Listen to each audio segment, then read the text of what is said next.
Something has been happening in the sky. Not once. Not as an isolated event. Night after night, day after day, this month, one thing after another, almost like they were lined up on purpose. On the 12th, a total solar eclipse crossed parts of the northern hemisphere. In Greenland, in Iceland, across the north of Spain and into Portugal, the moon slid directly in front of the sun, and for a few minutes, the day went dark. That same night, and the night after, the sky lit up again, this time with the Perseid meteor shower reaching its peak. And if you were awake before sunrise during that same stretch of days, you could have looked east and seen 6 planets lined up across the horizon. Mercury, Jupiter, Mars, Uranus, Saturn, Neptune. Some visible with nothing but your eyes, others only through a telescope. I want you to sit with that for a second. An eclipse, a meteor shower, 6 planets in a row, all inside the same handful of days. I don't think that's coincidence. I think it's a pattern. And before this month is even over, it isn't finished. Because on the 27th and into the 28th, we're going to see something people have started calling a blood moon, a partial lunar eclipse where the moon takes on that deep reddish color.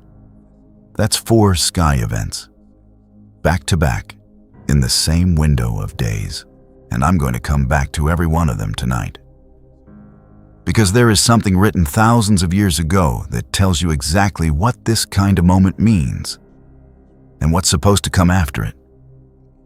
But before I get there, I need to tell you about something else that happened this same week, something even scientists weren't ready for.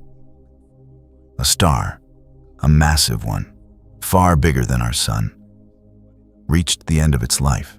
And for the first time, astronomers caught the entire death of that star on camera, in real time. I'm going to walk you through exactly what they saw. And then I'm going to show you, from Scripture, why a dying star, hundreds of millions of light years away, might be the closest thing to a preview you'll ever get of what Jesus said would happen to the sky itself. The news came out of some of the most advanced observatories on Earth, and it moved through the scientific community fast. Astronomers in multiple countries had captured, almost to the second, the moment a colossal star exploded and died in space. The signal was picked up by a space telescope watching a galaxy roughly 500 million light years from here. And within less than an hour of that first alert, observatories across the planet were turning their instruments toward that exact point in the sky. Scientists dropped what they were doing, because what they caught next is something researchers call a shock breakout. And it is almost never observed with this much clarity. Here's what that actually means, in plain terms. When a star that enormous finally burns through everything fueling it, the core collapses in on itself almost instantly. That collapse sends a violent shock wave tearing outward through every layer of the star, from the inside out. And when that shock wave breaks through the surface, it releases a burst of light and radiation so intense it's visible across unimaginable distances, and it's over in seconds. A blink on the timescale of the universe. What made this one different isn't that it happened. Stars die constantly. What made it different is that for once, someone was watching closely enough, with the right instruments pointed at the right place, to catch the whole thing. That star was many times larger than our sun. After it burned through everything it had, it went out in a supernova violent enough to likely leave behind a black hole where a star used to be. And maybe you're already doing the math. 500 million light years away means that light left that star 500 million years ago. That explosion isn't happening now. It happened before there were humans on this earth to see it. What we just witnessed is the light finally arriving, and that's exactly why I'm bringing this to you. For thousands of years, people who looked up at the sky assumed the stars were permanent. Ancient civilizations worshipped them as gods. Untouchable, eternal, unchanging. Kings rose and fell. Empires that once controlled half the known world turned to dust. And through all of it, the stars just kept burning in the same place, night after night, like nothing on earth could ever touch them. But Scripture already told us something different, not just about the earth, about the sky, the moon, the sun, the whole structure people assumed would outlast everything. It has an end. Psalm 102 says it plainly, verses 25 and 26. Of old hast thou laid the foundation of the earth, and the heavens are the work of thy hands. They shall perish, but thou shalt endure. Yea, all of them shall wax old like a garment. As a vesture shalt thou change them, and they shall be changed. Read that again slowly. To us, the sky feels infinite, something that could never fall. But to God, this entire universe, everything we look up and see, is compared to a piece of clothing, something that ages, something that wears thin over time the way fabric does, until it's finally set aside and replaced. The universe we're standing under right now is temporary. Hebrews chapter 1 repeats almost the exact same language centuries later in the New Testament, because Scripture is drawing one clear line. There is the Creator, and there is everything He made. Everything that was made wears out. Only God stays the same, forever. But this isn't only about slow decay. It isn't just things fading gradually the way an old photograph fades. When you look at what the prophets actually wrote, there's something far more sudden underneath it. The prophet Isaiah received a revelation about judgment coming on a rebellious humanity. And what he wrote should stop you in your tracks. Isaiah 34:4. And all the host of heaven shall be dissolved, and the heavens shall be rolled together as a scroll, and all their host shall fall down, as the leaf falleth off from the vine, and as a falling fig from the fig tree. Sit with the weight of that phrase. The host of heaven shall be dissolved. The stars themselves, falling, dying, passing away. We're used to hearing about buildings collapsing, cities flooding, economies crashing, nations going to war. Scripture doesn't stop at the earth. It says the structure of the sky, of space itself, will be shaken. And to understand what rolled together as a scroll meant to the people who first heard it, you have to picture what a scroll actually was back then. There were no books with separate pages. People wrote on long rolls of leather or papyrus, and to read one, you had to hold both ends stretched out with your hands. The moment you let go of one side, it snapped shut, rolled itself closed in an instant. That's the image Isaiah is giving you.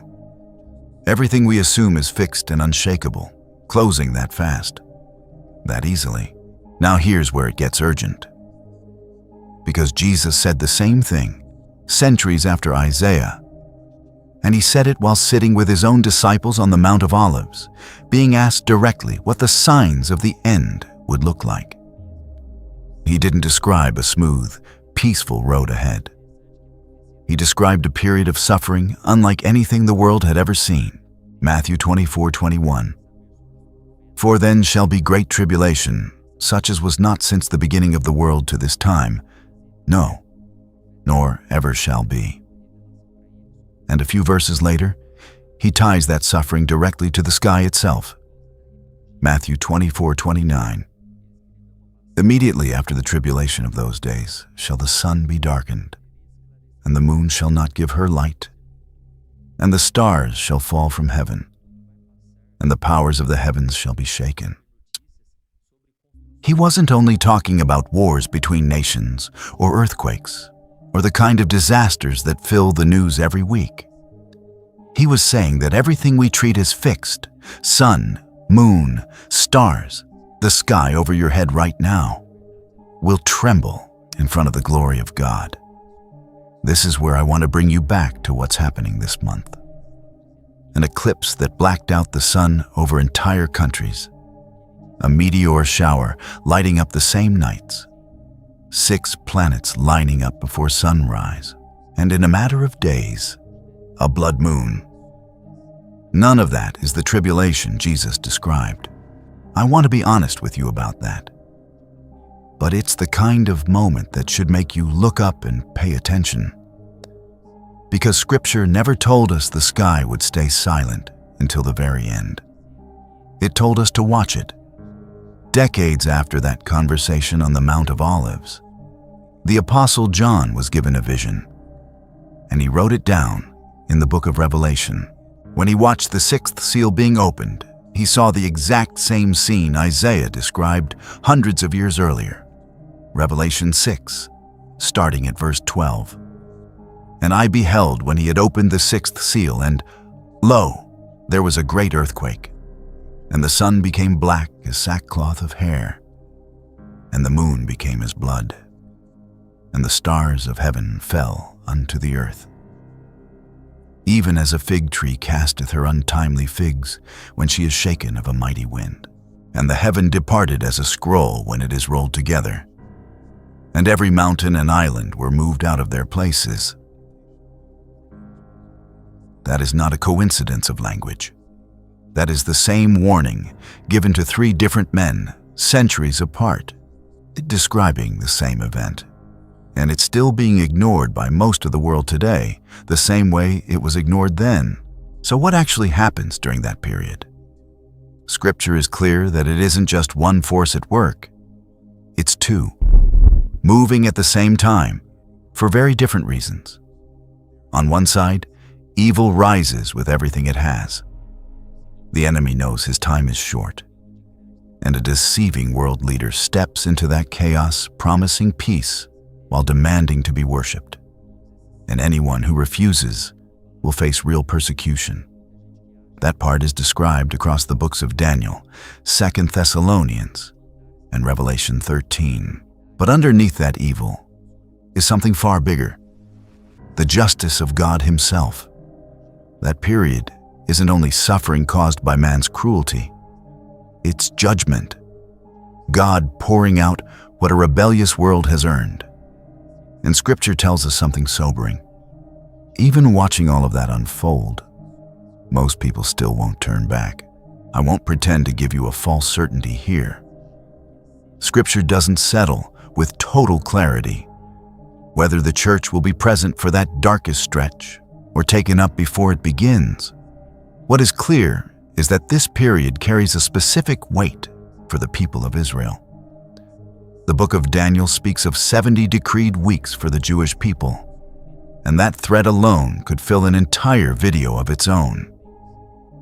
One I'll come back to soon, because it matters and it deserves the time.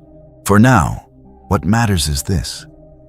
Even in the middle of that judgment, a rejected people will finally recognize the one they turned away from and say, "Blessed is he that cometh in the name of the Lord."